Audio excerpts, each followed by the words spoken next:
ಕರ್ತನಲ್ಲಿ ಪ್ರೀತಿಯ ಆಶ್ರಯ ಟಿ ವಿ ವೀಕ್ಷಕರೇ, ತಿರ್ಗಾ ಒಂದು ವರ್ತಿ ಶುಭವಾರ್ತೆ ಕಾರ್ಯಕ್ರಮದ ಮೂಲಕವಾಗಿ ನಿಮ್ಮನ್ನು ಸಂಧಿಸುವಂಥ ಕೃಪೆಯನ್ನು ಕೊಟ್ಟಂಥ ದೇವರಿಗೆ ಕೋಟಿ ಕೋಟಿ ಸ್ತೋತ್ರ.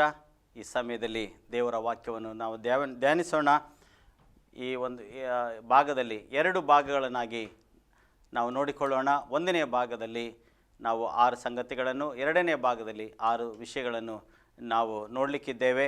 ಇವತ್ತಿನ ಒಂದು ನನ್ನ ಪ್ರಸಂಗದ ವಿಷಯ ಯಾವುದೇನಂತ ಹೇಳಿದರೆ, ಯಾವುದು ಒಳ್ಳೆ ಕಾರ್ಯಗಳು ಎಂಬುದಾಗಿ. ಯಾವುದು ಒಳ್ಳೆಯದು, ಯಾವುದು ಶ್ರೇಷ್ಠವಾದದ್ದು, ಅಥವಾ ಯಾವುದನ್ನು ನಾವು ಹಿಡಿದುಕೊಳ್ಳಬೇಕು, ಯಾವುದನ್ನು ನಾವು ಹಿಂಬಾಲಿಸಬೇಕೆಂಬುದಾಗಿ ನನ್ನ ಒಂದು ಪ್ರಸಂಗದ ಒಂದು ಪೀಠಿಕೆ ಆಗಿದೆ. ಯಾವುದು ಒಳ್ಳೆಯ ಕಾರ್ಯಗಳು ಎಂಬುದಾಗಿ, ಅಥವಾ ಯಾವುದು ಒಳ್ಳೆಯದು, ಯಾವುದು ಶ್ರೇಷ್ಠವಾದದ್ದು ಎಂಬುದಾಗಿ ನೋಡಿಕೊಳ್ಳೋಣ. ಮೊದಲನೇದಾಗಿ ನಾವು ಮತ್ತಾಯನ ಸುವಾರ್ತೆ 12ನೇ ಅಧ್ಯಾಯ 35ನೇ ವಚನವನ್ನು ಓದಿಕೊಳ್ಳೋಣ. ಅಲ್ಲಿ ನೋಡುತ್ತೇವೆ, ಒಳ್ಳೆಯವನು ತನ್ನ ಒಳ್ಳೆಯ ಬೊಕ್ಕಸದೊಳಗಿಂದ ಒಳ್ಳೆಯ ವಸ್ತುಗಳನ್ನು ತೆಗೆಯುತ್ತಾನೆ, ಕೆಟ್ಟವನು ಕೆಟ್ಟ ಬೊಕ್ಕಸದೊಳಗಿಂದ ಕೆಟ್ಟ ವಸ್ತುಗಳನ್ನು ತೆಗೆಯುತ್ತಾನೆ ಎಂಬುದಾಗಿ ನಾವು ನೋಡುತ್ತೇವೆ.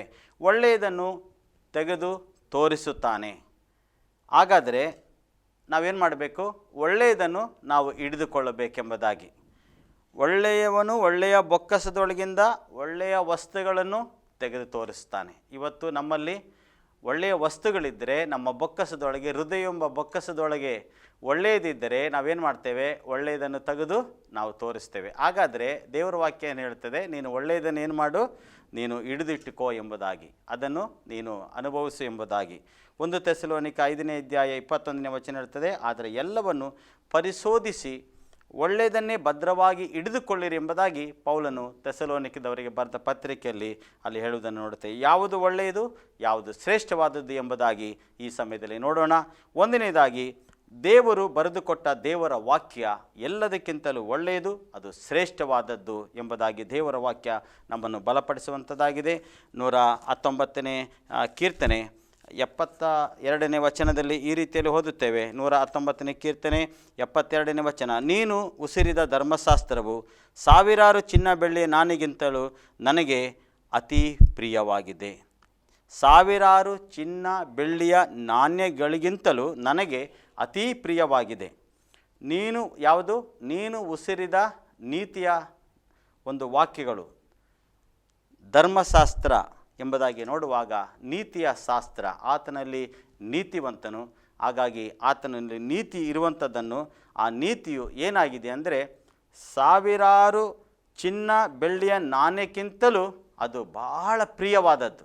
ದೇವರ ನೀತಿ ಅದು ಸಾವಿರಾರು ಚಿನ್ನ ಬೆಳ್ಳಿಗಳಿಗಿಂತಲೂ ಅದು ಶ್ರೇಷ್ಠವಾದದ್ದು ಎಂಬುದಾಗಿ, ಅದಕ್ಕೆ ಬೆಲೆ ಕಟ್ಟಲಿಕ್ಕೆ ಆಗುವುದಿಲ್ಲ ಎಂಬುದಾಗಿ ಈ ವಾಕ್ಯದಲ್ಲಿ ನಾವು ನೋಡುತ್ತೇವೆ. ಹಾಗಾದರೆ ಮೊದಲನೇದಾಗಿ, ಸರ್ವಶಕ್ತನಾದಂಥ ದೇವರು ನಮಗೆ ಬರೆದುಕೊಟ್ಟಂಥ ದೇವರ ವಾಕ್ಯ ಅದೇನಾಗಿದೆ ಅಂತ ಹೇಳಿದರೆ, ಎಲ್ಲದಕ್ಕಿಂತಲೂ ಅತಿ ಶ್ರೇಷ್ಠವಾದದ್ದು, ಅದು ಒಳ್ಳೆಯದೆಂಬುದಾಗಿ ನಾವು ನೋಡುವರಾಗಿದ್ದೇವೆ. ಜ್ಞಾನೋಕ್ತಿಗಳ ಪುಸ್ತಕ 6ನೇ ಅಧ್ಯಾಯ 23ನೇ ವಚನ ಹೇಳ್ತದೆ, ಆಜ್ಞೆಯೇ ದೀಪ, ಉಪದೇಶವೇ ಬೆಳಕೆಂಬುದಾಗಿ.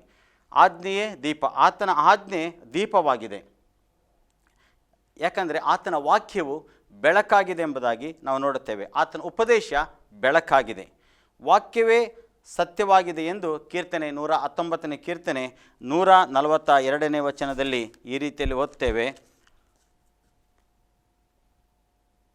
ನಿನ್ನ ನೀತಿಯು ನಿತ್ಯವಾದದ್ದೇ, ನಿನ್ನ ಧರ್ಮಶಾಸ್ತ್ರವು ಸತ್ಯವಾಗಿದೆ.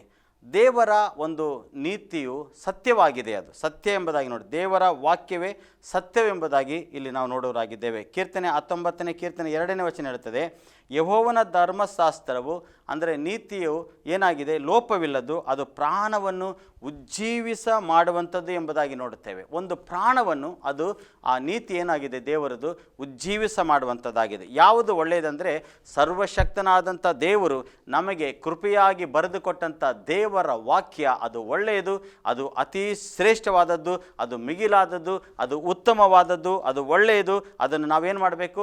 ಓದಬೇಕು, ಅದನ್ನು ಧ್ಯಾನಿಸಬೇಕು. ಆ ಕೃಪೆಯನ್ನು ಕರ್ತನು ನಿಶ್ಚಯವಾಗಿ ನಮಗೆ ಕೊಡುವಂಥ ದೇವರಾಗಿದ್ದಾರೆ. 2ನೇದಾಗಿ, ಯಾವುದು ಒಳ್ಳೆಯದು, ಯಾವುದು ಶ್ರೇಷ್ಠವಾದದ್ದು ಎಂಬುದಾಗಿ ನಾವು ನೋಡುವುದಾದರೆ, ದೇವರು ಕೊಟ್ಟಂಥ ಕೃಪೆಯು ಒಳ್ಳೆಯದು, ಅದು ಶ್ರೇಷ್ಠವಾದದ್ದು. ಕೀರ್ತನೆ 63ನೇ ಕೀರ್ತನೆ 3ನೇ ವಚನ ಹೀಗೆ ಹೇಳುತ್ತದೆ, ನಿನ್ನ ಪ್ರೇಮಾನುಭವವು ಜೀವಕ್ಕಿಂತಲೂ ಶ್ರೇಷ್ಠ, ನನ್ನ ಬಾಯಿ ನಿನ್ನನ್ನು ಕೀರ್ತಿಸುವುದು. ದೇವರ ಒಂದು ಪ್ರೇಮಾನುಭವವು ಜೀವಕ್ಕಿಂತಲೂ ಶ್ರೇಷ್ಠ. ಆತನ ಪ್ರೀತಿ, ಆತನ ಪ್ರೇಮ ಏನಾಗಿದೆ ಅಂದರೆ ಜೀವಕ್ಕಿಂತಲೂ ಅದು ಶ್ರೇಷ್ಠವಾದದ್ದು. ಹಾಗಾಗಿ ನಾನೇನು ಮಾಡ್ತೇನೆ, ಆ ಪ್ರೇಮಾನುಭವ ಜೀವಕ್ಕಿಂತಲೂ ಶ್ರೇಷ್ಠವಾಗಿರುವುದರಿಂದ ನನ್ನ ಬಾಯಿಂದ ನಿನ್ನನ್ನು ಸ್ತುತಿಸ್ತೇನೆ, ನಿನ್ನನ್ನು ಕೀರ್ತಿಸುತ್ತೇನೆ ಎಂಬುದಾಗಿ ಅಲ್ಲಿ ದಾವೀದನು ಹೇಳುವುದನ್ನು ನಾವು ನೋಡುವರಾಗಿದ್ದೇವೆ. ದೇವರ ನಾಮಕ್ಕೆ ಸ್ತೋತ್ರ ಉಂಟಾಗಲಿ. ಕೀರ್ತನೆ 94ನೇ ಕೀರ್ತನೆ 18ನೇ ವಚನ ಹೀಗೆ ಹೇಳ್ತದೆ, ಯೆಹೋವನೇ ನನ್ನ ಕಾಲು ಜಾರಿತ್ತು ಎಂದು ಅಂದಾಗಲೇ ನಿನ್ನ ಕೃಪೆಯು ನನಗೆ ಆಧಾರವಾಯಿತು ಎಂಬುದಾಗಿ ಅಲ್ಲಿ ನೋಡುವರಾಗಿದ್ದೇವೆ. 94ನೇ ಕೀರ್ತನೆ 18ನೇ ವಚನದಲ್ಲಿ ನೋಡುವಾಗ, ಯೆಹೋವನೇ ನನ್ನ ಕಾಲು ಜಾರಿತೆಂದು ಅಂದಾಗಲೇ ನಿನ್ನ ಕೃಪೆಯು ನನಗೆ ಆಧಾರವಾಯಿತು. ದೇವರು ಕೊಟ್ಟಂಥ ಕೃಪೆಯು ಒಳ್ಳೆಯದು, ಅದು ಶ್ರೇಷ್ಠವಾದದ್ದು. ಆತನ ಕೃಪೆ ಇರುವಾಗ ಆತನು ಹೇಳ್ತಾನೆ, ಭಕ್ತನು, ಯೆಹೋವನೇ ನನ್ನ ಕಾಲು ಜಾರಿತು ಎಂಬುದಾಗಿ ನಾನು ಅಂದುಕೊಂಡಾಗಲೇ ನಿನ್ನ ಕೃಪೆ ಏನಾಯಿತು, ನನಗೆ ಆಧಾರವಾಯಿತು ಎಂಬುದಾಗಿ ಅಲ್ಲಿ ಹೇಳುವುದನ್ನು ನಾವು ನೋಡುವರಾಗಿದ್ದೇವೆ. ಕೆಲವು ಸರ್ತಿ ನಮ್ಮ ಕಾಲು ಅಂದರೆ ನಮ್ಮ ಆತ್ಮಿಕವಾದಂಥ ಜೀವನದಲ್ಲಿ ಅನೇಕ ವಿಷಯಗಳಲ್ಲಿ ನಾವು ಚಿಂತೆಗೆ ಒಳಗಾಗುವಾಗ, ದುಃಖಕ್ಕೆ ಒಳಗಾಗುವಾಗ, ಅನೇಕ ಹೋರಾಟಗಳು ನಮ್ಮನ್ನು ಮುತ್ತಿಕೊಳ್ಳುವಾಗ, ಸಮಸ್ಯೆಗಳು ನಮಗೆ ಬರುವಾಗ ನಾವೇನು ಮಾಡ್ತೇವೆ, ಅನೇಕ ಸಲ ನಾವು ಜಾರಿದಂಥ ನಾವು ಪರಿಸ್ಥಿತಿಗೆ ನಾವು ಹೋಗ್ತೇವೆ. ನಮ್ಮ ಆತ್ಮಿಕವಾದಂಥ ಜೀವನ, ಪ್ರಾರ್ಥನೆಯ ಜೀವನ, ದೇವರೊಂದಿಗೆ ಇರುವಂಥ ಒಂದು ನಿರಂತರವಾದಂಥ ಒಂದು ಅನ್ಯೋನ್ಯತೆ ಏನಾಗ್ತದೆ ಅಂದರೆ ಒಂದು ಜಾರಿದಾದಂಥ ರೀತಿಯಲ್ಲಿ ನಾವು ಕಾಲು ಜಾರ್ತದಲ್ಲ, ಆ ರೀತಿಯಲ್ಲಿ ಜಾರುವಂಥ ರೀತಿಯಲ್ಲಿ ನಾವು ಅನುಭವಗಳು ನಮಗೆ ಬರ್ತದೆ. ಆದರೆ ಆ ಜಾರುವಂಥ ಸಮಯದಲ್ಲಿ ಆತನು ಹೇಳ್ತಿದ್ದಾನೆ, ಯೆಹೋವನೇ ನನ್ನ ಕಾಲು ಜಾರಿತೆಂಬುದಾಗಿ ನಾನು ಅಂದುಕೊಂಡೆ, ಆದರೆ ನಿನ್ನ ಕೃಪೆ ನನಗೆ ಆಧಾರವಾಯಿತು. ನಾವು ಜಾರುವಾಗಲೇ ಏನಾಗ್ತದೆ, ದೇವರು ಆತನ ಕೃಪೆಯಿಂದ ನಮ್ಮನ್ನು ನಡೆಸುವಂತನಾಗಿದ್ದಾನೆ. ಹಾಗಾಗಿ ದೇವರು ಕೊಟ್ಟಂಥ ಕೃಪೆ ಅದು ಒಳ್ಳೆಯದು, ಅದು ಶ್ರೇಷ್ಠವಾದದ್ದು. ಕೀರ್ತನೆ 117ನೇ ಕೀರ್ತನೆ 2ನೇ ವಚನದಲ್ಲಿ ನಾವು ಅಲ್ಲಿ ನೋಡುತ್ತೇವೆ, ಆತನ ಕೃಪೆಯು ನಮ್ಮ ಮೇಲೆ ಅಪಾರವಾಗಿದೆ ಎಂಬುದಾಗಿ ನೋಡುತ್ತೇವೆ. ಆತನ ಕೃಪೆ ಎಷ್ಟಿದೆ ನಮ್ಮ ಮೇಲೆ? ಅಪಾರವಾಗಿದೆ. ಸ್ವಲ್ಪ ಅಲ್ಲ, ದೇವರ ಕೃಪೆ ನಮ್ಮ ಮೇಲೆ ಇರುವಂಥದ್ದು ಸ್ವಲ್ಪ ಅಲ್ಲ, ಅದು ಅಪಾರವಾಗಿದೆ. ಅಪಾರ, ಅದು ಎಷ್ಟು ತುಂಬ ಅದಕ್ಕೆ ವಿವರಣೆ ಮಾಡಲಿಕ್ಕೆ ಆಗದಷ್ಟು ಅಂಥ ಒಂದು ಸುಂದರವಾದಂಥ ವಾಕ್ಯ ನಮ್ಮ ಈ ವಾಕ್ಯದಲ್ಲಿ ನೋಡುತ್ತೇವೆ. ನಮ್ಮ ಮೇಲೆ ಇಟ್ಟಂಥ ಕೃಪೆ ಅದು ದೊಡ್ಡದು, ಅದು ಅಪಾರವಾಗಿದೆ ಎಂಬುದಾಗಿ ಕೀರ್ತನೆಗಾರನ ಹೇಳುವುದು ನೋಡುತ್ತೆ. ಹಾಗಾದರೆ ದೇವರ ಕೃಪೆ ಒಳ್ಳೆಯದು. ನಾವು ಅಳಿದು ಹೋಗದೇ ಇರುವಂಥದ್ದು ಕರ್ತನ ಕೃಪೆ ಎಂಬುದಾಗಿ ಪ್ರಲಾಪಗಳ ಪುಸ್ತಕದಲ್ಲಿ ನಾವು ನೋಡುತ್ತೇವೆ. ಆತನ ಕೃಪಾವರಗಳು ನಿಂತು ಹೋಗುವು, ದಿನ ದಿನವೂ ಹೊಸದಾಗಿ ನನಗೆ ಒದಗುತ್ತದೆ ಎಂದು ಪ್ರಲಾಪಗಳ ಪುಸ್ತಕ 3ನೇ ಅಧ್ಯಾಯ 22-23 ವಚನದಲ್ಲಿ ಕಾಣ್ತಾ. ಹಾಗೆ ದೇವರು ಕೊಟ್ಟಂಥ ಕೃಪೆ ಅದು ಒಳ್ಳೆಯದು, ಅದು ಶ್ರೇಷ್ಠವಾದದ್ದು ಎಂಬುದಾಗಿ ನಾವು ನೋಡುವರಾಗಿದ್ದೇವೆ. ಮೂರನೇದಾಗಿ, ದೇವರು ನಮಗೆ ಕೊಡುವ ಜ್ಞಾನ ಒಳ್ಳೆಯದು, ಅದು ಶ್ರೇಷ್ಠವಾದದ್ದು. ದೇವರು ನಮಗೆ ಕೊಡುವಂಥ ಜ್ಞಾನ ಅದು ಒಳ್ಳೆಯದು, ಅದು ಶ್ರೇಷ್ಠವಾದದ್ದು. ಜ್ಞಾನೋಕ್ತಿಗಳ ಪುಸ್ತಕ 8ನೇ ಅಧ್ಯಾಯ 11ನೇ ವಚನವನ್ನು ಅಲ್ಲಿ ನಾವು ನೋಡ್ತೇವೆ. ಜ್ಞಾನವು ಅವಳಕ್ಕಿಂತಲೂ ಶ್ರೇಷ್ಠ, ಇಷ್ಟ ವಸ್ತುಗಳೆಲ್ಲವೂ ಅದಕ್ಕೆ ಸಮವಲ್ಲ. ದೇವರ ಜ್ಞಾನ ಏನಾಗಿದೆ ಅಂದರೆ ಅವಳಕ್ಕಿಂತಲೂ ಈ ಲೋಕದಲ್ಲಿ ಇರುವಂಥ ಭಾಳ ಅಮೂಲ್ಯವಾದಂಥ ವಸ್ತುಗಳಿಗಿಂತಲೂ ಶ್ರೇಷ್ಠ. ಇಷ್ಟ ವಸ್ತು ಅಂದರೆ ನಮಗೆ ಒಬ್ಬೊಬ್ಬ ಮನುಷ್ಯನಿಗೆ ಒಂದೊಂದು ರೀತಿ ಇಷ್ಟಗಳಿರುತ್ತೆ. ಆ ಇಷ್ಟ ವಸ್ತುಗಳಿಗಿಂತಲೂ ಅದಕ್ಕೆ ಸಮವಲ್ಲ ಎಂಬುದಾಗಿ, ನಮಗೆ ಇಷ್ಟಪಡುವಂಥ ವಸ್ತುಗಳು ಮನುಷ್ಯರಿರ್ಬೋದು ಅಥವಾ ವಸ್ತುಗಳಿರ್ಬೋದು, ಆ ಎಲ್ಲದಕ್ಕಿಂತಲೂ ಅದೇನಾಗಿದೆ, ಅದಕ್ಕೆ ಸಮವಲ್ಲ. ಯಾವುದಕ್ಕೆ? ದೇವರು ಕೊಡುವಂಥ ಜ್ಞಾನಕ್ಕೆ ಸಮವಲ್ಲ ಎಂಬುದಾಗಿ ಇಲ್ಲಿ ಸೊಲೊಮೋನನು ಹೇಳುವುದನ್ನು ನಾವು ನೋಡುತ್ತೇವೆ. ಸರ್ವವಲ್ಲಭನಾದಂಥ ದೇವರು ನಮಗೆ ಕೊಡುವಂಥ ಜ್ಞಾನ ಅದು ಒಳ್ಳೆಯದು, ಅದು ಶ್ರೇಷ್ಠವಾದದ್ದು. ಅದಕ್ಕೆ ಪ್ರಸಂಗಿ ಪುಸ್ತಕ 8ನೇ ಅಧ್ಯಾಯ 1ನೇ ವಚನದ ಬಿ ಭಾಗದಲ್ಲಿ ನೋಡುತ್ತೇವೆ, ಜ್ಞಾನದಿಂದ ಒಬ್ಬನ ಮುಖವು ಪ್ರಕಾಶಗೊಳ್ಳುವುದು, ಒರಟು ಮೋರೆಯು ಮಾರ್ಪಡುವುದು. ಜ್ಞಾನದಿಂದ ಒಬ್ಬನ ಮುಖ ಪ್ರಕಾಶಗೊಳ್ಳುವುದು. ಯಾವಾಗ? ದೇವರ ಜ್ಞಾನವನ್ನು ನಾವು ಹೊಂದಿಕೊಳ್ಳುವಾಗ, ದೇವರು ನಮಗೆ ಜ್ಞಾನವನ್ನು ಕೊಡುವಾಗ ನಮ್ಮ ಮುಖವು ಪ್ರಕಾಶಗೊಳ್ಳುವುದು. ಅಂದರೆ ಅಲ್ಲಿ ನೋಡುತ್ತೇವೆ, ಒರಟು ಮೋರೆಯು ಮಾರ್ಪಡುವುದು. ಅಂದರೆ ವ್ಯಸನದಿಂದಿರುವಂಥ ನಮ್ಮ ಮುಖ ಆ ದೇವರ ಜ್ಞಾನ ಬರುವಾಗ ಬದಲಾಗ್ತದೆ, ಮಾರ್ಪಡ್ತದೆ ಎಂಬುದಾಗಿ ನೋಡುತ್ತೇವೆ. ಹಾಗಾಗಿ ನನ್ನ ಪ್ರಿಯರೇ, ನಾವು ಜ್ಞಾನವನ್ನು ಇಷ್ಟಪಡಬೇಕು, ಜ್ಞಾನವನ್ನು ನಾವು ಹುಡುಕಬೇಕು, ಜ್ಞಾನಕ್ಕಾಗಿ ನಾವು ಪ್ರಾರ್ಥನೆ ಮಾಡಬೇಕು. ಹಾಗೆ ಮಾಡುವಾಗ ದೇವರು ನಾವು ಪ್ರಾರ್ಥಿಸುವಾಗ ಆತನು ಕೊಡುವ ಜ್ಞಾನದ ಮೂಲಕವಾಗಿ ನಮ್ಮ ಮುಖ ಪ್ರಕಾಶಗೊಳ್ತದೆ. ಒಂದು ವೇಳೆ ನಮ್ಮ ಮುಖ ವ್ಯಸನದಿಂದ ನಮ್ಮ ಮುಖ ಇರುವುದಾದರೆ ದೇವರ ಜ್ಞಾನ ನಾವು ಹುಡುಕುವಾಗ, ದೇವರ ಜ್ಞಾನವು ದೇವರು ನಮಗೆ ಕೊಡುವಾಗ ನಮ್ಮ ಮುಖ ಬದಲಾಗುತ್ತದೆ ಎಂಬುದಾಗಿ ನಾವು ನೋಡುತ್ತೇವೆ. ನಾಲ್ಕನೆಯದಾಗಿ, ನಾವು ದೇವರನ್ನು ಆಶ್ರಯಿಸಿಕೊಂಡು ಜೀವಿಸುವುದು ಒಳ್ಳೆಯದು, ಅದು ಶ್ರೇಷ್ಠವಾದದ್ದು. ಕೀರ್ತನೆಗಳ ಪುಸ್ತಕ 73ನೇ ಅಧ್ಯಾಯ 28ನೇ ವಚನವನ್ನು ನಾವು ಓದಿಕೊಳ್ಳೋಣ. ನನಗಾದರೂ ದೇವರ ಸಾನ್ನಿಧ್ಯವೇ ಭಾಗ್ಯವು, ಕರ್ತನೆ ಯೆಹೋವನೇ, ನಾನು ನಿನ್ನನ್ನು ಆಶ್ರಯಿಸಿಕೊಂಡವನಾಗಿ ನಿನ್ನ ಮಾತ್ಕಾರ್ಯಗಳನ್ನು ಪ್ರಕಟಿಸುವನು. ನನಗಾದರೂ, ಪರಿಶುದ್ಧ ಬೈಬಲ್ ಹೀಗೆ ಹೇಳ್ತದೆ, ನನಗಾದರೂ ದೇವರ ಸಾನ್ನಿಧ್ಯವೇ ಭಾಗ್ಯವು, ನನ್ನ ಒಡೆಯನಾದ ಯೆಹೋವನನ್ನು ನನ್ನ ಆಶ್ರಯ ಸ್ಥಾನವಾಗಿ ಮಾಡಿಕೊಂಡಿರುವನೆಂಬುದಾಗಿ ಪರಿಶುದ್ಧ ಬೈಬಲಲ್ಲಿ ನಾವು ನೋಡುತ್ತೇವೆ. ನಾವು ದೇವರನ್ನು ಆಶ್ರಯಿಸಿಕೊಂಡು ಜೀವಿಸುವುದು ಒಳ್ಳೆಯದು, ಅದು ಏನಾಗಿದೆ, ಅದು ಶ್ರೇಷ್ಠವಾದದ್ದು. ಈ ದಿನಗಳು ತುಂಬ ಕಠಿಣವಾದಂಥ ದಿನಗಳಾಗಿದ್ದಾವೆ ಪ್ರಿಯರೇ. ದೇಶದಲ್ಲಿ ನೋಡ್ತೇವೆ, ಒಂದೊಂದು ದಿನವೂ ಒಂದೊಂದು ಸುದ್ದಿಯು ನಮಗೆ ಬರ್ತಾ ಇರ್ತದೆ. ಅನೇಕ ರೋಗಗಳ ವಿಷಯದಲ್ಲಿ ಬರ್ತಾ ಇರ್ತದೆ, ಅನೇಕ ಪ್ರಭಾವಗಳ ವಿಷಯದಲ್ಲಿ ಬರ್ತಾ ಇರ್ತದೆ. ಏನೆಲ್ಲ ಒಂದು ಸುದ್ದಿಗಳು ನಾವು ಈ ಒಂದು ದಿನಗಳಲ್ಲಿ ನಾವು ಕೇಳ್ತಾ ಇದ್ದೇವೆ. ಆದರೆ ಈ ಸುದ್ದಿಗಳು ಬರುವಾಗ ಸಹ ನಾವು ಕಳವಳ ಪಡಬೇಕಾಗಿಲ್ಲ. ಯಾಕಂತ ಹೇಳಿದರೆ ನಾವು ದೇವರನ್ನು ಆಶ್ರಯಿಸಿಕೊಂಡಂಥ ಮಕ್ಕಳು, ದೇವರನ್ನು ಆಶ್ರಯಿಸಿಕೊಂಡು ನಾವು ಜೀವಿಸುವುದು ಒಳ್ಳೆಯದು, ಅದು ಶ್ರೇಷ್ಠವಾದದ್ದು ಎಂಬುದಾಗಿ. ಹಾಗೆ ನಾವು ದೇವರನ್ನು ಆಶ್ರಯಿಸಿಕೊಂಡು ಆತನ ಅನ್ಯೋನ್ಯತೆಯಲ್ಲಿ ಇರುವುದು, ಆತನಿಗೆ ಒಂದು ದೀರ್ಘವಾದಂಥ ಒಂದು ಸಂಬಂಧದಲ್ಲಿ ನಾವು ಇರುವುದು, ಅದು ಒಳ್ಳೆಯದು, ಅದು ಶ್ರೇಷ್ಠವಾದದ್ದು ಎಂಬುದಾಗಿ ದೇವರ ವಾಕ್ಯ ನಮ್ಮನ್ನು ಬಲಪಡಿಸುವಂಥದ್ದಾಗಿದೆ. ಐದನೇದಾಗಿ ನಾವು ನೋಡುತ್ತೇವೆ, ನಾವು ದೇವರ ಆಜ್ಞೆಗಳನ್ನು ಕೇಳಿದರೆ ಒಳ್ಳೆಯದು, ಅದು ಶ್ರೇಷ್ಠವಾದದ್ದು. ಯಾವುದು? ದೇವರ ಆಜ್ಞೆಗಳನ್ನು ನಾವು ಎನ್ನಿಸ್ತೇವೆ ದೇವರ ಆಜ್ಞೆಗಳು ನಮಗೆ ಬಹಳ ಭಾರವಾಗಿದೆ ಎಂಬುದಾಗಿ ಎನ್ನಿಸ್ತೇವೆ. ಇಲ್ಲ ಪ್ರಿಯರೇ, ದೇವರ ವಾಕ್ಯ ಹೇಳುತ್ತದೆ ಆತನ ಆಜ್ಞೆಗಳು ಹಗುರವಾದದ್ದು ಎಂಬುದಾಗಿ ನಾವು ದೇವರ ವಾಕ್ಯದಲ್ಲಿ ನೋಡುತ್ತೇವೆ. ಯೆಶಾಯನ ಪ್ರವಾದನೆ ಗ್ರಂಥ 48ನೇ ಅಧ್ಯಾಯ 18ನೇ ವಚನದಲ್ಲಿ ಈ ರೀತಿಯಲ್ಲಿ ನಾವು ಅಲ್ಲಿ ವಾಕ್ಯವನ್ನು ನಾವು ನೋಡ್ತೇವೆ. 48ನೇ ಅಧ್ಯಾಯ 18ನೇ ವಚನದಲ್ಲಿ ನೋಡುವಾಗ, ನೀನು ನನ್ನ ಆಜ್ಞೆಗಳನ್ನು ಕೇಳಿದರೆ ಎಷ್ಟೋ ಚೆನ್ನಾಗಿತ್ತು, ನಿನ್ನ ಸುಖವು ದೊಡ್ಡ ನದಿಯಂತೆಯೂ ನಿನ್ನ ಕ್ಷೇಮವು ಸಮುದ್ರದ ಅಲೆಗಳ ಹಾಗೂ ಇರುತ್ತಿದ್ದವು ಎಂಬುದಾಗಿ ಅಲ್ಲಿ ನಾವು ನೋಡುವರಾಗಿದ್ದೇವೆ. ಏನಂತ ಹೇಳಿದರೆ, ಅಂದರೆ ನಾವು ದೇವರ ಆಜ್ಞೆಗಳಿಗೆ ವಿಧೇಯರಾದರೆ ತುಂಬಿ ಹರಿಯುವ ನದಿಯಂತೆ ಏನಾಗಿರುತ್ತದೆ, ನದಿಯಂತೆ ಸಮಾಧಾನವು ನಮಗೆ ಸಿಗ್ತದೆ. ತುಂಬಿ ಹರಿಯುವಂಥ ನದಿ ಅದು ಶಾಂತವಾಗಿ ಹರಿತಾ ಇರ್ತದೆ. ಯಾವಾಗಲೂ ತುಂಬಿ ಹರಿಯುವಂಥ ನದಿ ಅದು ಬೋಗೆರಿದೆ, ಅದು ಅರ್ಭಟಿಸಿದೆ, ನಿಧಾನವಾಗಿ ಅದೇನಾಗ್ತಾ ಇರ್ತದೆ, ಅದು ಹರಿತಾ ಇರುತ್ತದೆ ಎಂಬುದಾಗಿ ನೋಡುತ್ತೇವೆ. ಅದೇ ರೀತಿಯಲ್ಲಿ ಕ್ಷೇಮವು ಅಂದರೆ ನಿನ್ನ ಸುಖವು ದೊಡ್ಡ ನದಿಯಂತೆ, ಈ ನದಿ ಯಾವ ರೀತಿಯಲ್ಲಿ ಹರಿತಾ ಇರ್ತದೋ ಆ ರೀತಿಯಲ್ಲಿ ದೇವರೇನು ಮಾಡ್ತಾರೆ, ನಮ್ಮನ್ನು ಆತನ ಸುಖವು ನಮ್ಮನ್ನು ಹಿಂಬಾಲಿಸುವಂತೆ, ಆ ನದಿಯ ಹರಿಯುವಂಥ ರೀತಿಯಲ್ಲಿ ಎಲ್ಲ ಸುಖವು ನಮ್ಮನ್ನು ಹಿಂಬಾಲಿಸುವಂತೆ ದೇವರೇನು ಮಾಡ್ತಾನೆ, ಆತನ ಕಾರ್ಯ ಮಾಡ್ತಾನೆ ಎಂಬುದಾಗಿ ನೋಡುತ್ತೇವೆ. ಹಾಗೆ ಕ್ಷೇಮವು ಅಂದರೆ ನಮಗೆ ಕ್ಷೇಮವು ಯಾವ ರೀತಿಯಲ್ಲಿ, ಸಮುದ್ರದಲ್ಲಿ ನಾವು ನೋಡ್ತೇವೆ ಅಲೆಗಳು ಒಂದರಿಂದ ಒಂದು ಬರ್ತಾ ಇರ್ತದೆ, ಅಲ್ಲೇ ನಿಂತು ಬಿಡುವುದಿಲ್ಲ. ಹಾಗೆಯೇ ಈ ಸಮುದ್ರದ ಅಲೆಯ ಉಪಾದಿಯಲ್ಲಿ ಕ್ಷೇಮವು ದೇವರು ನಮಗೆ ಏನು ಮಾಡ್ತಾನೆ, ಹಳೆ ರೀತಿಯಲ್ಲಿ ನಮಗೆ ದೇವರು ಆತನು ಬರುವಂತೆ ಆತ ನಮಗಾಗಿ ಮಾಡುವಂಥ ದೇವರಾಗಿದ್ದಾನೆ.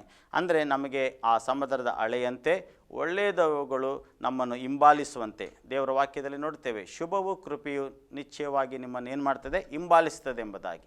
ಹಾಗೆಯೇ ದೇವರು ನಮ್ಮ ಒಂದು ಈ ಕ್ಷೇಮ ನಿಶ್ಚಯವಾಗಿ, ಈ ಒಂದು ಕ್ಷೇಮವು ಸಮುದ್ರದ ಅಲೆಯಂತೆ ನಮ್ಮನ್ನು ಹಿಂಬಾಲಿಸುವಂತೆ ದೇವರು ಮಾಡುವಂಥ ದೇವರಾಗಿದ್ದಾರೆ. ಯಾವಾಗ ದೇವರ ಆಜ್ಞೆಗಳನ್ನು ನಾವು ಕೇಳಬೇಕು.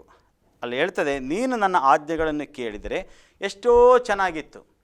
ದೇವರ ಆಜ್ಞೆಗಳನ್ನು ನಾವು ಕೇಳಬೇಕು. ದೇವರ ಆಜ್ಞೆಗಳನ್ನು ನಾವು ಕೇಳುವಾಗ, ನಾವು ದೇವರ ಆಜ್ಞೆಗಳಿಗೆ ಪೂರ್ಣವಾಗಿ ನಾವು ವಿಧೇಯರಾಗುವಾಗ, ನಾವು ಒಪ್ಪಿಕೊಳ್ಳುವಾಗ ದೇವರೇನು ಮಾಡ್ತಾರೆ, ನಮ್ಮ ಜೀವನದಲ್ಲಿ ನದಿಯ ಪ್ರವಾಹದಂತೆ ನಮ್ಮ ಆತನ ಸುಖವು ನಮ್ಮನ್ನು ಹಿಂಬಾಲಿಸುವಂತೆ, ನಮಗೆ ಸಮುದ್ರದ ಅಲೆಯಂತೆ ಕ್ಷೇಮವು ನಮಗೆ ಬರುವಂತೆ ಆತನೇನು ಮಾಡ್ತಾನೆ, ನಮಗೆ ಆತನು ಮಾಡ್ತಾನೆ ಎಂಬುದಾಗಿ ನಾವು ನೋಡುವರಾಗಿದ್ದೇವೆ. 2 ಪೇತ್ರನ ಪುಸ್ತಕ 2ನೇ ಅಧ್ಯಾಯ 21ನೇ ವಚನ ನೋಡ್ತೇವೆ. ಅವರು ನೀತಿ ಮಾರ್ಗವನ್ನು ತಿಳಿದು ತಮಗೆ ಕೊಡಲ್ಪಟ್ಟ ಪರಿಶುದ್ಧ ಆಜ್ಞೆಯಿಂದ ತೊಲಗಿ ಹೋಗುವುದಕ್ಕಿಂತ ಆ ಮಾರ್ಗವನ್ನು ತಿಳಿದಿದ್ದರೆ ಮೇಲಾಗಿತ್ತು. ಅಲ್ಲಿ ನೋಡ್ತೇವೆ, ಆಜ್ಞೆಗಳನ್ನು ಬಿಟ್ಟು ತೊಲಗಿ ಹೋಗಬಾರದು. ಯಾಕಂತೇಳಿದರೆ ಆತನ ಆಜ್ಞೆಗಳು ನೀತಿಯುಳ್ಳವುಗಳಾಗಿದ್ದಾವೆ. ಹಾಗಾಗಿ ನಾವು ಆತನ ಆಜ್ಞೆಗಳನ್ನು ಕೈಕೊಂಡು ನಡೆಯುವಾಗ ನಮ್ಮ ಜೀವನದಲ್ಲಿ ಅನೇಕ ಆಶೀರ್ವಾದಗಳನ್ನು ನಾವು ಹೊಂದಿಕೊಳ್ಳಲಿಕ್ಕೆ ನಮಗೆ ಸಾಧ್ಯ. ಆಜ್ಞೆಗಳನ್ನು ನಾವು ಬಿಟ್ಟು ಹೋಗಬಾರದು. ಯಾಕಂತೇಳಿದರೆ ನಾವು ಅದನ್ನು ಹಿಡಿದುಕೊಳ್ಳಬೇಕು. ನಾವೇನು ಮಾಡಬೇಕು? ಅದನ್ನು ನಾವು ಹಿಂಬಾಲಿಸಬೇಕು. ಅದಕ್ಕೆ ನಾವೇನಾಗಬೇಕು? ವಿಧೇಯರಾಗಬೇಕು. ದೇವರ ಆಜ್ಞೆಗಳಿಗೆ ನಾವು ವಿಧೇಯರಾಗುವಾಗ ದೊಡ್ಡ ನಾವು ಆಶೀರ್ವಾದಗಳನ್ನು ಏನು ಮಾಡ್ತೇವೆ? ನಾವು ಹೊಂದಿಕೊಳ್ಳುತ್ತೇವೆ ಎಂಬುದಾಗಿ ನೋಡ್ತೇವೆ. ಆತನ ಆಜ್ಞೆಗಳು ನಮಗೇನಾಗಿಲ್ಲ, ನಮಗೆ ಭಾರವಾಗಿಲ್ಲ. ಯಾಕಂತೇಳಿದರೆ ಆತನ ಹಗುರವಾದಂಥ ಅದು ಆಜ್ಞೆಗಳಾಗಿದ್ದಾವೆ, ಅದು ಕಠಿಣವಾದಂಥ ಆಜ್ಞೆಗಳೇನು ಆಗಿಲ್ಲ. ಹಾಗಾಗಿ ಆತನು ಕೊಟ್ಟಂಥ ನಮಗೆಲ್ಲ ಆಜ್ಞೆಗಳು ನಾವು ಕೈಕೊಂಡು ನಡಿಲಿಕ್ಕೆ ಆಗುವಂಥದ್ದನ್ನೇ ಆತನು ನಮಗೆ ಕೊಡುವಂತನಾಗಿದ್ದಾನೆ. ಹಾಗಾಗಿ ಆ ದೇವರ ವಾಕ್ಯದಲ್ಲಿ ನೋಡುತ್ತೇವೆ, ಮತ್ತಾಯನ ಸುವಾರ್ತೆ 11:28 ಎಲೆ ಕಷ್ಟಪಡುವವರೇ ಹೊರೆ ಹೊತ್ತವರೇ, ನೀವೆಲ್ಲರೂ ನನ್ನ ಬಳಿಗೆ ಬನ್ನಿರಿ, ನಾನು ನಿಮಗೆ ವಿಶ್ರಾಂತಿಯನ್ನು ಕೊಡುವೆನು. ನಾನು ಸಾತ್ವಿಕನು ದೀನ ಮನಸ್ಸುಳ್ಳವನು ಆಗಿರುವುದರಿಂದ ನನ್ನ ನೊಗವನ್ನು ನಿಮ್ಮ ಮೇಲೆ ತೆಗೆದುಕೊಂಡು ನನ್ನಲ್ಲಿ ಕಲಿತುಕೊಳ್ಳಿರಿ, ಆಗ ನಿಮ್ಮ ಆತ್ಮಗಳಿಗೆ ವಿಶ್ರಾಂತಿ ಸಿಕ್ಕುವುದು. ಯಾಕಂದರೆ ನನ್ನ ನೊಗವು ಮೃದುವಾದದ್ದು, ನನ್ನ ಹೊರೆಯು ಹಗುರವಾದದ್ದು ಎಂಬುದಾಗಿ. ಅಂದರೆ ಆತನ ಯಾವುದೇ ಒಂದು ನೊಗ ನಮ್ಮ ಮೇಲೆ ಭಾರವಾದದ್ದಲ್ಲ, ಆತನ ಆಜ್ಞೆ ನಮ್ಮ ಮೇಲೆ ಭಾರವಾದದ್ದಲ್ಲ. ಅದೇನಂತೇಳಿದರೆ ಹಗುರವಾದದ್ದು. ಹಾಗಾಗಿ ಆ ಹಗುರವಾದಂಥ ಆಜ್ಞೆಗಳನ್ನು ನಾವು ಕೈಕೊಂಡು ನಡೆಯುವಾಗ ನಮ್ಮ ಜೀವನದಲ್ಲಿ ಆತನು ಏನು ಮಾಡ್ತಾನೆ? ನದಿಯಂತೆ ಸುಖವು ನಮ್ಮನ್ನು ಹಿಂಬಾಲಿಸುವಂತೆ, ಸಮುದ್ರದ ಹಾಗೆ ಆ ಕ್ಷೇಮವು ಆ ಅಲೆಗಳ ಉಪಾದಿಯಲ್ಲಿ ನಮಗೆ ಕ್ಷೇಮಗಳು ಬರುವಂತೆ ಆತನು ಮಾಡ್ತಾನೆ. ಅದಕ್ಕೆ ಒಂದೇ ಒಂದು ನಾವು ವಿಧೇಯರಾಗಬೇಕು, ಆತನ ಆಜ್ಞೆಗಳಿಗೆ ನಾವು ವಿಧೇಯರಾಗಬೇಕೆಂಬುದಾಗಿ ದೇವರ ವಾಕ್ಯ ನಮ್ಮನ್ನು ಬಲಪಡಿಸುವಂಥದ್ದಾಗಿದೆ. ಹಾಗೆಯೇ 6ನೇದಾಗಿ ನಾವು ನೋಡುತ್ತೇವೆ, ಸರ್ವಶಕ್ತನಾದಂಥ ದೇವರನ್ನು ಸ್ತುತಿಸುವುದು ಒಳ್ಳೆಯದು, ಅದು ಶ್ರೇಷ್ಠವಾದದ್ದು. ಸರ್ವಶಕ್ತನಾದಂಥ ದೇವರನ್ನು ನಾವು ಸ್ತುತಿಸುವುದು ಒಳ್ಳೆಯದು, ಅದು ಶ್ರೇಷ್ಠವಾದದ್ದು ಎಂಬುದಾಗಿ ನೋಡುತ್ತೇವೆ. ಕೀರ್ತನೆ 147ನೇ ಕೀರ್ತನೆ 1ನೇ ವಾಕ್ಯ ಓದಿಕೊಳ್ಳೋಣ. 147ನೇ ಕೀರ್ತನೆ 1ನೇ ವಾಕ್ಯದಲ್ಲಿ ಹೀಗೆ ಬರೆಯಲ್ಪಟ್ಟಿದೆ, ಯೆಹೋವನಿಗೆ ಸ್ತೋತ್ರ, ನಮ್ಮ ದೇವರನ್ನು ಸ್ತುತಿಸುವುದು ಒಳ್ಳೆಯದು, ಸಂತೋಷಕರವೂ ಆಗಿದೆ, ಆತನನ್ನು ಕೀರ್ತಿಸುವುದು ಯುಕ್ತವಾಗಿದೆ. ದೇವರ ನಾಮಕ್ಕೆ ಸ್ತೋತ್ರ ಉಂಟಾಗಲಿ. ನಮ್ಮ ದೇವರನ್ನು ಸ್ತುತಿಸುವುದು ಅದು ಒಳ್ಳೆಯದಾಗಿದೆ, ಅಷ್ಟು ಮಾತ್ರವಲ್ಲ, ಅದು ಸಂತೋಷಕರವಾಗಿದೆ, ಆತನನ್ನು ಕೀರ್ತಿಸುವುದು ಯುಕ್ತವಾಗಿದೆ. ಅಂದರೆ ನಾವು ಆತನನ್ನು ಕೀರ್ತಿಸದೆ ಇರಬಾರದು. ಯಾಕಂದರೆ ಆತನನ್ನು ಸ್ತುತಿಸಬೇಕು, ಆತನನ್ನು ನಾವೇನು ಮಾಡಬೇಕು? ಆತನನ್ನು ಕೀರ್ತಿಸಬೇಕು. ಅದಕ್ಕೆ ಎಫೆಸ ಪತ್ರಿಕೆ 5:19 ಹೇಳುತ್ತದೆ, ಆದರೆ ಪವಿತ್ರಾತ್ಮ ಭರಿತರಾಗಿದ್ದು ಕೀರ್ತನೆಗಳಿಂದಲೂ ಆತ್ಮ ಸಂಬಂಧವಾದ ಪದಗಳಿಂದಲೂ ನಿಮ್ಮ ಹೃದಯಗಳಲ್ಲಿ ಕರ್ತನಿಗೆ ಏನು ಮಾಡಿರಿ? ಗಾನ ಮಾಡುತ್ತಾ ಕೀರ್ತನೆ ಆಡುತ್ತಾ ಯಾವಾಗಲೂ ಕೀರ್ತಿಸೋಣ ಎಂಬುದಾಗಿ ಅಲ್ಲಿ ಪೌಲನು ಎಫೆಸದವರ ಬರೆದ ಪತ್ರಿಕೆಯಲ್ಲಿ ನೋಡುತ್ತೇವೆ. ನಮ್ಮ ಹೃದಯದಲ್ಲಿ ಕೀರ್ತನೆ ಯಾವಾಗಲೂ ಹಾಡ್ತಾ ಇರಬೇಕು, ಸ್ತುತಿಸ್ತಾ ಇರಬೇಕು, ಕರ್ತನನ್ನು ಆರಾಧಿಸ್ತಾ ಇರಬೇಕೆಂಬುದಾಗಿ. ಈಗ ನೋಡ್ತೇವೆ, ನಮ್ಮ ಸರ್ವಶಕ್ತನಾದಂಥ ದೇವರನ್ನು ಆರಾಧಿಸುವುದು, ಸ್ತುತಿಸುವುದು ಅದು ಯುಕ್ತವಾಗಿದೆ. ಹಾಗಾಗಿ ದಾವೀದನು ಹೇಳ್ತಾನೆ, ಜನರು ನನ್ನನ್ನು ದೇವರ ಆಲಯಕ್ಕೆ ಬಾ ಎಂಬುದಾಗಿ ಕರೆಯುವಾಗ ನನಗೆ ಎಷ್ಟೋ ಸಂತೋಷವಾಯಿತು ಎಂಬುದಾಗಿ. ಈ ದಿನಮಾನಗಳಲ್ಲಿ ನಾವು ನೋಡ್ತೇವೆ ಪ್ರಿಯರೇ, ಇವತ್ತು ಲಾಕ್ಡೌನ್ ಆಗಿ ಅನೇಕ ಜನರು ಅನೇಕ ತಿಂಗಳುಗಳ ಕಾಲ ಆರಾಧನೆ ಇಲ್ಲ, ಪ್ರಾರ್ಥನೆ ಇಲ್ಲ. ಆದರೂ ಇವತ್ತೇನಾಗಿದೆ? ಆರಾಧನೆಗಳು ಇವತ್ತು ಪ್ರಾರಂಭವಾಗಿದೆ, ಆದರೆ ಎಲ್ಲರೂ ಅಷ್ಟು ಆಸಕ್ತಿಯಿಂದ ಬರ್ತಾ ಇಲ್ಲ. ಯಾಕಂದರೆ ಇಬ್ರಿಯ ಪತ್ರಿಕೆ ನೋಡುತ್ತೇವೆ, ರೂಢಿಯಾಗಿ ಬಿಟ್ಟ ಪ್ರಕಾರವಾಗಿ ಇವತ್ತು ಆರಾಧನೆ ಪ್ರಾರ್ಥನೆಗಳಲ್ಲಿ ಅವರು ರೂಢಿಯಾಗಿ ಬಿಟ್ಟ ಪ್ರಕಾರವಾಗಿ ಜನರು ಇವತ್ತು ಕಾಣದೇ ಇರುವುದನ್ನು ನಾವು ನೋಡುತ್ತೇವೆ. ಆದರೆ ದೇವರ ನಾಮಕ್ಕೆ ಸ್ತೋತ್ರ ಉಂಟಾಗಲಿ. ನಾವು ಹಾಗೆ ಇರಬಾರದು. ಯಾಕಂದರೆ ಸರ್ವಶಕ್ತರಂಥ ದೇವರನ್ನು ಸ್ತುತಿಸುವುದು ಒಳ್ಳೆಯದು. ಯಾವುದು ಒಳ್ಳೆಯದು? ಅದು ಶ್ರೇಷ್ಠವಾದದ್ದು. ಯಾವಿಗೆ ಸ್ತೋತ್ರ? ನಮ್ಮ ದೇವರನ್ನು ಸ್ತುತಿಸುವುದು ಒಳ್ಳೆಯದು, ಸಂತೋಷಕರವಾಗಿದೆ, ಆತನನ್ನು ಕೀರ್ತಿಸುವುದು ಅದು ಯುಕ್ತವಾಗಿದೆ ಎಂಬುದಾಗಿ ನೋಡುತ್ತೇವೆ. ಜಕರಯನ ಪ್ರವಾದನೆ ಗ್ರಂಥ 2ನೇ ಅಧ್ಯಾಯ 10ನೇ ವಚನದಲ್ಲಿ ನೋಡುತ್ತೇವೆ, ಯೆಹೋವ ನಿಂತೆನ್ನುತ್ತಾನೆ, ಚೀಯೋನ್ ನಗರಿಯೇ ಉಲ್ಲಾಸಗೊಳ್ಳು, ಹರ್ಷಧ್ವನಿಗೈ, ಇಗೋ ನಾನು ಬಂದು ನಿನ್ನ ಮಧ್ಯದಲ್ಲಿ ವಾಸಿಸುವೆನು.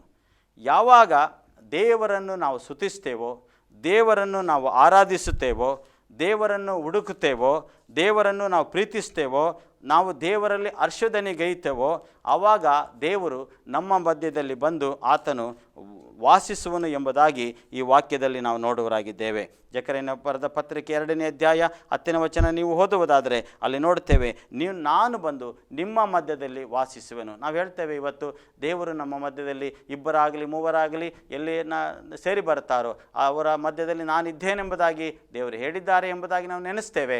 ಆದರೆ ಸುಮ್ಮನೆ ಆತನು ಬರಲಿಕ್ಕೆ ಸಾಧ್ಯವಿಲ್ಲ. ಆದರೆ ನಾವೇನಾಗಿರಬೇಕು, ಮೊದಲು ಸರ್ವಶಕ್ತನಾದಂಥ ದೇವರನ್ನು ನಾವು ಸ್ತುತಿಸುವುದು, ಕೀರ್ತಿಸುವುದು, ಆರಾಧಿಸುವುದು ಅದು ಒಳ್ಳೆಯದು, ಅದು ಶ್ರೇಷ್ಠವಾದದ್ದು. ಎಲ್ಲಿ ಆರಾಧನೆ ಇದೆಯೋ, ಎಲ್ಲಿ ದೇವರನ್ನು ಸ್ತುತಿಸುವಂಥದ್ದಿದೆಯೋ, ಸ್ತುತಿ ಯಜ್ಞಗಳನ್ನು ಎಲ್ಲಿ ನಾವು ಸಮರ್ಪಿಸ್ತೇವೋ ಅವರ ಮಧ್ಯದಲ್ಲಿ ದೇವರು ಬಂದು ವಾಸಿಸುತ್ತಾನೆಂಬುದಾಗಿ ಈ ವಾಕ್ಯದ ಮೂಲಕ ನಾವು ನೋಡುತ್ತೇವೆ. ನಾವು ಕರ್ತನನ್ನು ಕೀರ್ತಿಸಿ ಹಾಡಿ ಪಾಡಿ ಆತನನ್ನು ಸ್ತುತಿಸುವಾಗ ದೇವರ ಒಂದು ಸಾನ್ನಿಧ್ಯವನ್ನು, ದೇವರ ಸಮ್ಮುಖವನ್ನು ನಾವು ಅದನ್ನು ಅನುಭವಿಸಲಿಕ್ಕೆ ನಮಗೆ ಸಾಧ್ಯವಾಗ್ತದೆ. ನಮ್ಮ ಮಧ್ಯದಲ್ಲಿ ಆತನು ಬಂದು ವಾಸ ಮಾಡಬೇಕಾದರೆ ನಾವು ಆರಾಧನೆಯಲ್ಲಿ ಆಸಕ್ತಿ ಉಳ್ಳವರಾಗಿರಬೇಕು. ಆತನನ್ನು ಸ್ತುತಿಸುವುದರಲ್ಲಿ ನಾವು ಆಸಕ್ತಿ ಉಳ್ಳವರಾಗಿರಬೇಕು. ಆತನನ್ನು ಪ್ರೀತಿಸುವುದರಲ್ಲಿ ನಾವು ಆಸಕ್ತಿ ಉಳ್ಳವರಾಗಿರಬೇಕು. ಆ ವಾಕ್ಯ ನಮ್ಮನ್ನು ಬಹಳವಾಗಿ ಎಷ್ಟು ಸುಂದರವಾದಂಥ ವಾಕ್ಯ ಏನಂತೇಳಿ, ಚಿಯೋನ್ ನಗರಿಯೇ ಉಲ್ಲಾಸಗಳು. ಅಂದರೆ ದೇವರ ಸಮ್ಮುಖದಲ್ಲಿ ನಾವು ಉಲ್ಲಾಸದಿಂದ ಆತನನ್ನು ಕೀರ್ತಿಸುವಾಗ, ಆತನ ಸಮ್ಮುಖದಲ್ಲಿ ನಾವು ಹರ್ಷಧ್ವನಿಗೈಯುವಾಗ, ಆತನನ್ನು ನಮ್ಮ ಧ್ವನಿಯಿಂದ ಸ್ತುತಿಸಿ ಆತನನ್ನು ಮಹಿಮೆಪಡಿಸುವಾಗ, ಆತನನ್ನು ಕೊಂಡಾಡುವಾಗ ಆತನು ತಾನು ಹೇಳ್ತಾನೆ, ಇಗೋ ನಾನು ನಿನ್ನ ಮಧ್ಯದಲ್ಲಿ ನಾನು ಬಂದು ವಾಸಿಸುವನೆಂಬುದಾಗಿ. ಆತನು ಬಂದು ವಾಸಿಸುವುದು ಮಾತ್ರವಲ್ಲ, ಯಾಕಂತೇಳಿದರೆ ಎಲ್ಲಿ ಸ್ತುತಿ ಇದೆಯೋ, ಎಲ್ಲಿ ಆರಾಧನೆ ಇದೆಯೋ, ಎಲ್ಲಿ ಕೀರ್ತನೆ ಇದೆಯೋ, ಆತನನ್ನು ಕೀರ್ತಿಸುವಂಥ ಸ್ತುತಿಸುವಂಥ ಮಕ್ಕಳಿದ್ದಾರೋ ಅವರ ಮಧ್ಯದಲ್ಲಿ ಆತನು 2ರಷ್ಟು ಮಹತ್ ಕಾರ್ಯಗಳನ್ನು ಮಾಡುವಂಥ ದೇವರಾಗಿದ್ದಾರೆ. ಯಾಕಂತೇಳಿದರೆ 9ನೇ ಅಧ್ಯಾಯ 12ನೇ ವಚನ ನೋಡುತ್ತೇವೆ, ನಾವು ದೇವರ ಸಮ್ಮುಖದಲ್ಲಿ ಕೀರ್ತನೆಯೊಂದಿಗೆ ಆತನನ್ನು ಸ್ತುತಿಸ್ತಾ, ಆರಾಧನೆಯೊಂದಿಗೆ, ಪ್ರಾರ್ಥನೆಯೊಂದಿಗೆ, ಒಂದು ಸುನಿರೀಕ್ಷೆಯೊಂದಿಗೆ ನಾವು ಆತನ ಮಧ್ಯದಲ್ಲಿ ನಾವು ಇರುವುದಾದರೆ ಆತನು ಹೇಳ್ತಾನೆ, ನಿಮಗೆ 2ರಷ್ಟು ನಾನು ಸುಖವನ್ನು ದಯಪಾಲಿಸುವನು. ನಮ್ಮ ಮಧ್ಯದಲ್ಲಿ ನಮ್ಮ ಮಧ್ಯದಲ್ಲಿ ವಾಸಿಸುವ ದೇವರು ಮಾತ್ರವಲ್ಲ, ನಾವು ಆತನನ್ನು ಘನಪಡಿಸುವಾಗ, ಸರ್ವಶಕ್ತನಾದಂಥ ದೇವರನ್ನು ಸ್ತುತಿಸುವಾಗ, ಕೀರ್ತಿಸುವಾಗ, ಆತನನ್ನು ಘನಪಡಿಸುವಾಗ, ಮಹಿಮೆಪಡಿಸುವಾಗ ನಮ್ಮ ಮಧ್ಯದಲ್ಲಿ ಆತನು ಬಂದು ವಾಸಿಸುತ್ತಾನೆ. 2ರಷ್ಟು ಸುಖವನ್ನು ನಮಗೆ ಆತನು ದಯಪಾಲಿಸುವ ದೇವರಾಗಿದ್ದಾನೆ. ಹಲ್ಲೆಲೂಯಾ. ಇವತ್ತು ನಮ್ಮ ಜೀವನದಲ್ಲಿ ಯಾವ ಸುಖ ನಿರೀಕ್ಷೆ ಇಲ್ಲದೇ ಇರುವವರಾಗಿದ್ದರೆ, ಪ್ರೀತಿಯ ದೇವರ ಮಕ್ಕಳೇ, ನಾನು 6 ವಿಷಯಗಳನ್ನು ನಾನು ನಿಮ್ಮ ಮಧ್ಯದಲ್ಲಿ ನಾನು ಹೇಳಿದೆ. ಒಂದೊಂದೇ ವಿಷಯಗಳನ್ನು ದೇವರು ಕೊಟ್ಟ ಕೃಪೆಯು ಅದು ದೇವರು ಬರೆದು ಕೊಟ್ಟಂಥ ದೇವರ ವಾಕ್ಯ ಎಲ್ಲದಕ್ಕಿಂತಲೂ ಒಳ್ಳೆಯದು, ಅದು ಶ್ರೇಷ್ಠವಾದದ್ದು ಎಂಬುದಾಗಿ ನೋಡಿದೆವು. ದೇವರು ಕೊಟ್ಟ ಕೃಪೆಯು ಅದು ಒಳ್ಳೆಯದು, ಅದು ಶ್ರೇಷ್ಠವಾದದ್ದು ಎಂಬುದಾಗಿ 2ನೇದಾಗಿ ನೋಡಿದೆವು. 3ನೇದಾಗಿ ದೇವರು ನಮಗೆ ಕೊಡುವಂಥ ಜ್ಞಾನ ಅದು ಒಳ್ಳೆಯದು, ಅದು ಶ್ರೇಷ್ಠವಾದದ್ದು ಎಂಬುದಾಗಿ. 4ನೇದಾಗಿ ನಾವು ದೇವರನ್ನು ಆಶ್ರಯಿಸಿಕೊಂಡು ಜೀವಿಸುವುದು ಒಳ್ಳೆಯದೆಂಬುದಾಗಿ ನೋಡಿದೆವು. ನಾವು ದೇವರ ಆಜ್ಞೆಗಳನ್ನು ಕೇಳಿದರೆ ಒಳ್ಳೆಯದು, ಅದು ಶ್ರೇಷ್ಠವಾದದ್ದು ಎಂಬುದಾಗಿ 5ನೇ ವಿಷಯ ನೋಡಿದೆವು. 6ನೇ ವಿಷಯ ನೋಡಿದೆವು, ಸರ್ವಶಕ್ತನಾದಂಥ ದೇವರು ಆತನೇನಾಗಿದ್ದಾನೆ, ಆತನನ್ನು ಸ್ತುತಿಸುವುದು ಒಳ್ಳೆಯದು, ಆತನನ್ನು ಕೀರ್ತಿಸುವುದು ಒಳ್ಳೆಯದು, ಆತನನ್ನು ಆರಾಧಿಸುವುದು ಒಳ್ಳೆಯದು. ಇದರ ಮೂಲಕವಾಗಿ ದೇವರೇನು ಮಾಡ್ತಾರೆ, ನಮ್ಮನ್ನು ಆಶೀರ್ವದಿಸುತ್ತಾನೆ. ನಾವು ಯೆಶಾಯನ ಪ್ರವಾದನ ಗ್ರಂಥದಲ್ಲಿ ನಾವು ನೋಡಿದೆವು, ನಮಗೆ ಆ ಒಂದು ನದಿಯ ಪ್ರವಾಹದ ಉಪಾದಿಯಲ್ಲಿ ಸುಖವು ನಮ್ಮನ್ನು ಹಿಂಬಾಲಿಸುತ್ತದೆ. ಸಮುದ್ರದ ಹಳೆಯ ರೀತಿಯಲ್ಲಿ ನಮಗೆ ಆರೋಗ್ಯ ಕ್ಷೇಮಗಳು ಉಂಟಾಗ್ತದೆ ಎಂಬುದಾಗಿ. ಅಂದರೆ ನಮ್ಮ ಜೀವನದಲ್ಲಿ ಯಾವ ಕಾರ್ಯಗಳು ಕುಂದು ಕೊರತೆಗಳಿದೆಯೋ ದೇವರು ಅದನ್ನು ಪರಿಪೂರ್ಣ ಮಾಡುತ್ತಾನೆ ಎಂಬುದಾಗಿ. ಮೊದಲನೇ ಸ್ಥಾನ ನಮ್ಮ ಸ್ತುತಿಗೆ, ನಮ್ಮ ಆರಾಧನೆಗೆ, ಪ್ರಾರ್ಥನೆಗೆ, ಎಲ್ಲದಕ್ಕೂ ನಮ್ಮ ದೇವರನ್ನು ನಾವು ಸ್ತುತಿಸಿ ನಮ್ಮ ಸ್ತುತಿ ಯಜ್ಞಗಳ ಮೂಲಕ ಆತನನ್ನು ಮಹಿಮೆಪಡಿಸುವಾಗ ದೇವರು ತಾನೇ ನಮ್ಮನ್ನು ಆಶೀರ್ವದಿಸುವಂಥ ದೇವರಾಗಿದ್ದಾರೆ. ಈ 1ನೇ ಭಾಗದಲ್ಲಿ ಈ 6 ಸಂಗತಿಗಳನ್ನು ನಾವು ತಿಳಿದುಕೊಂಡೆವು. 2ನೇ ಭಾಗದಲ್ಲಿ ಇನ್ನೂ 6 ಸಂಗತಿಗಳನ್ನು ತಿಳಿದುಕೊಳ್ಳಲಿಕ್ಕಿದ್ದೇವೆ. ಈ ವಿಷಯಗಳಿಗೋಸ್ಕರವಾಗಿ ನಮ್ಮ ಕಣ್ಣುಗಳನ್ನು ಮುಚ್ಚಿ ನಾವು ಪ್ರಾರ್ಥನೆ ಮಾಡಿಕೊಳ್ಳೋಣ. ನಮ್ಮನ್ನು ಅತ್ಯಧಿಕವಾಗಿ ಪ್ರೀತಿ ಮಾಡಿದ ಪರಲೋಕದ ತಂದೆಯಾದಂಥ ದೇವರೇ, ಈ ಸಮಯದಲ್ಲಿ ಸ್ವಾಮಿ ದೇವರೇ ಕರ್ತನೆ, ಯಾವುದು ಒಳ್ಳೆಯದು, ಯಾವುದು ಅತಿ ಶ್ರೇಷ್ಠವಾದದ್ದು, ಅದನ್ನು ನಾವು ಯಾವ ರೀತಿಯಲ್ಲಿ ಹಿಡಿದುಕೊಳ್ಳಬೇಕೆಂಬುದಾಗಿ ದೇವರೇ ನಮಗೆ ನೀನು ಸ್ವಾಮಿ ಕಳಿಸಿಕೊಟ್ಟಂಥ ನಿನ್ನ ವಿಷಯಗಳಿಗಾಗಿ ದೇವರೇ ನಾವು ಪ್ರಾರ್ಥನೆ ಮಾಡುತ್ತೇವೆ.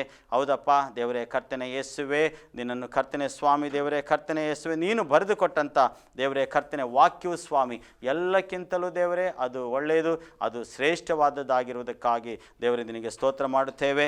2ನೇದಾಗಿ ದೇವರೇ ಅಪ್ಪ, ನೀನು ಕೊಟ್ಟಂಥ ದೇವರೇ ಕರ್ತನೆ ಯೇಸುವೆ, ಓ ಕೃಪೆಯ ಸ್ವಾಮಿ, ಅದು ಒಳ್ಳೆಯದು, ಅದು ಶ್ರೇಷ್ಠವಾದದ್ದು ಕರ್ತನೆ ದೇವರೇ. ಅಪ್ಪ ಸ್ವಾಮಿ ದೇವರೇ, ಮೂರನೇದಾಗಿ ಕರ್ತನೆ ಸ್ವಾಮಿ ಅಪ್ಪ, ನೀನು ಕರ್ತನೆ ಅಪ್ಪ ದೇವರೇ ಕೊಟ್ಟಂಥ ಜ್ಞಾನವು ಸ್ವಾಮಿ ದೇವರೇ, ಅದು ಒಳ್ಳೆಯದು ಕರ್ತನೆ, ಅದು ಶ್ರೇಷ್ಠವಾದದ್ದು ಕರ್ತನೆ. ಹೌದಪ್ಪ ದೇವರೇ, ನಾವು ಕರ್ತನೆ ನಾಲ್ಕನೇದಾಗಿ ನೋಡಿದೆವು, ನಾವು ದೇವರನ್ನು ಆಶ್ರಯಿಸಿಕೊಳ್ಳುವುದು ಕರ್ತನೆ ದೇವರೇ, ಅದು ಒಳ್ಳೆಯದು, ಅದು ಶ್ರೇಷ್ಠವಾದದ್ದು ಕರ್ತನೆ ಅಪ್ಪ. ನಾವು ದೇವರ ಆಜ್ಞೆಗಳನ್ನು ಕೇಳಿ ಅದರ ಪ್ರಕಾರ ಕರ್ತನೆ ನಡೆಯುವುದು ದೇವರೇ ಕರ್ತನೆ, ಅದು ಒಳ್ಳೆಯದು, ಅದು ಶ್ರೇಷ್ಠವಾದದ್ದು ಕರ್ತನೆ ಸ್ವಾಮಿ. ಆರನೇದಾಗಿ ಕರ್ತನೆ ಸ್ವಾಮಿ ದೇವರೇ ಕರ್ತನೆ, ಓ ಸರ್ವಶಕ್ತರಾದಂಥ ದೇವರನ್ನು ಸ್ತುತಿಸುವುದು ಕರ್ತನೆ ದೇವರೇ ಅಪ್ಪ. ಕರ್ತನೆ ದೇವರೇ, ಓ ನಿನ್ನನ್ನು ಆರಾಧಿಸುವುದು ಕರ್ತನೆ ದೇವರೇ, ಅದು ಕರ್ತನೆ ಒಳ್ಳೆಯದು, ಅದು ಅತಿ ಶ್ರೇಷ್ಠ ಎಂಬುದಾಗಿ ನೋಡುತ್ತೇವೆ ದೇವರೇ ನಮ್ಮ ಜೀವನದಲ್ಲಿ. ದೇವರೇ ಕರ್ತನೆ ಯೇಸುವೆ ಅಪ್ಪ, ಈ ಒಂದು ಕರ್ತನೆ ನಾವು ನೋಡಿಕೊಂಡಂಥ ಸಂಗತಿಗಳು ನಮ್ಮ ಜೀವನದಲ್ಲಿ ಯಾವ ಯಾವ ಸಂಗತಿಗಳು ಇಲ್ಲವೋ ಕರ್ತನೆ ದೇವರೇ ಅಪ್ಪ, ಈ ಒಂದು ಕೇಳಿದಂಥ ಈ ಒಂದು ಸಂದೇಶದ